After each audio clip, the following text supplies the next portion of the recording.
जी, आप देख रहे हैं कि हमारे जो तमाम जो एनालिस्ट हैं उनका साफ तौर पे कहना है कि आंदोलन बढ़ रहा है। जहां जिस पश्चिमी उत्तर प्रदेश के अंदर यह माना जा रहा था कि वहां का आंदोलन पूरी तरीके से राकेश टिकैत के साथ नहीं है, राकेश टिकैत के बारे में तमाम तरीके की बातें की जा रही थी, ये भी कहा जा रहा है तो बीजेपी के आदमी है, अचानक वो एक बड़े नेता बन के उभरते हैं, वहां से लोग भारी मात्रा में घटनास्थल तक आ रहे हैं। तो बीजेपी तो बहुत ही स्मार्ट पार्टी है, उसको राजनीतिक नुकसान का एहसास नहीं है क्या? आशुतोष जी, देखिए, जो भी है, हर पार्टी को एहसास होता है कि कहां पर राजनीति हो रही है, कहां पर नहीं हो रही है, कैसे हमको करना है। और ये किसानों का है आंदोलन। इस आंदोलन में जिस दिन से लगभग मैं 100 वार्ताओं में बैठ चुका हूं इस किसान आंदोलन के उसमें, और मैं पहले दिन से सुन रहा हूं, मेरे से यही सवाल होता है कि ये बहुत बड़ा आंदोलन हो रहा है, बहुत बड़ा आंदोलन हो रहा है।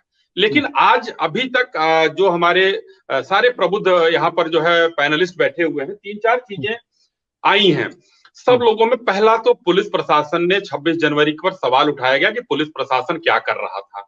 मैं वो बताना चाहता हूं, आज पुलिस प्रशासन जब कर रहा है तो आज फिर सवाल उठ रहे हैं। यानी कि अगर करोगे तो भी फांसी, नहीं करोगे तो भी फांसी।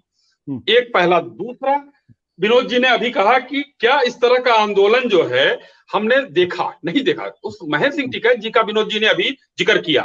मैं उस आंदोलन में आप लोगों ने कवर किया है, लेकिन हम लोग बहुत ही करीब से भी उस आंदोलन को देखे थे। उस आंदोलन में कहीं पर भी एक माननीय प्रधानमंत्री के खिलाफ या किसी तरीके की अभद्रता किसी किसान भाई के द्वारा की गई हो, कोई एक उदाहरण नहीं मिलता है। वो एक आंदोलन था जिसको मैं आंदोलन का नाम दूंगा।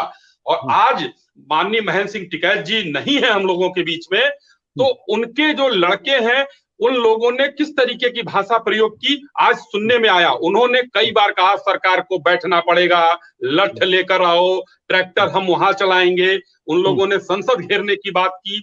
और अभी हमारे राजस्थान के उसके बारे में बताए, पैनलिस्ट ने बताया हमारे कि राजस्थान के लोगों ने संसद तक घेरने की बात कर ली है। तो ये सब देखते हुए सरकार, प्रशासन अपनी पूरी सुरक्षा व्यवस्था चाक चौबंद करेगा। और आशुतोष जी, आपने कहा खाप पंचायतें इनके पक्ष में आ रही हैं, लेकिन मुझे तो ये भी सूचना है कि अनेक जगहों पर खाप पंचायतें इनका विरोध कर रही हैं। उसको भी दिखाइए आप अपने चैनल के माध्यम से। देश को वास्तविकता का ज्ञान होना चाहिए कि कितनी खाप पंचायतें इनका विरोध कर रही हैं। वहीं पर अगल बगल का गांव छोड़ दीजिए जी। मेरा बहुत छोटा सा सवाल है, आपका क्या असेसमेंट है? क्या इस आंदोलन से भारतीय जनता पार्टी को नुकसान होगा या फायदा होगा? आंदोलन से देखिए, अपनों से लड़ने पर अपनों की हार होती है। जब अपनों से ही आप लड़ेंगे तो उसमें हार स्वीकारना चाहिए। ये अपने हैं, कोई शत्रु नहीं है। ये भारतीय जनता पार्टी का सवाल नहीं है।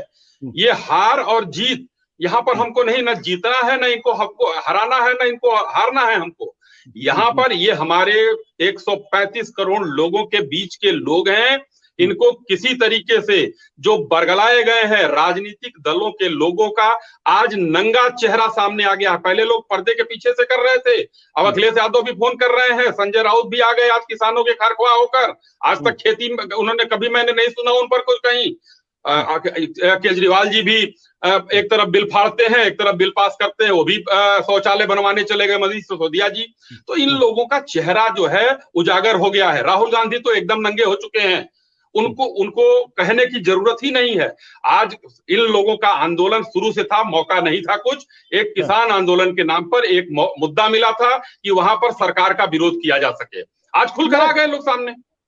मैंने फिर आपसे पूछा, आप लोगों का असेसमेंट क्या है? अगर ये किसान आंदोलन बहुत छोटा सा है तो इसका मतलब ये कि आप लोगों को उनको चिंता करने की जरूरत नहीं है। हमने तो बुलाया इनको। चिंता अगर नहीं होती आशुतोष जी तो वार्ता के लिए प्रधानमंत्री जी कहते एक फोन कॉल दूर हैं हम। माननीय नरेंद्र सिंह तोमर जी ने कहा कि हम हमेशा, आप कह कर देखिए, हम तुरंत टाइम एडजस्ट कर लेंगे। लेकिन इन लोगों के तरफ से भी तो कुछ होना चाहिए। किसान भाई हमारे एक कदम भी तो आगे बढ़े।